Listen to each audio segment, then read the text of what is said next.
કોઈનો આત્મા તમારા અને મારાથી મનથી વાણીથી કે કર્મથી એ ક્યાંય દુભાઈ ન જાય, આનું બરાબર ધ્યાન રાખવું સાહેબ. કારણ કે આપણા આંગણે જે પણ કંઈ આવે છે ને એ કોઈ સાધારણ નથી, પણ એ બધા લક્ષ્મી ને નારાયણનું રૂપ છે સાહેબ. જે પધારે એમાં શિવ અને શિવાનું રૂપ જોવું, એમાં બ્રહ્મા અને સાવિત્રીનું રૂપ જોવું.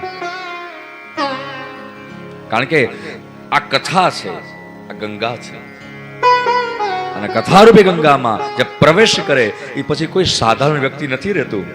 એ બધા વિષ્ણુ રૂપ બની જાય છે, એ બધા જગદંબા રૂપ બની જાય છે, એ પછી સબ शिव रूप बन जाते हैं, वो सभी फिर लक्ष्मी रूप बन जाते हैं, फिर वो वही रहता है नहीं.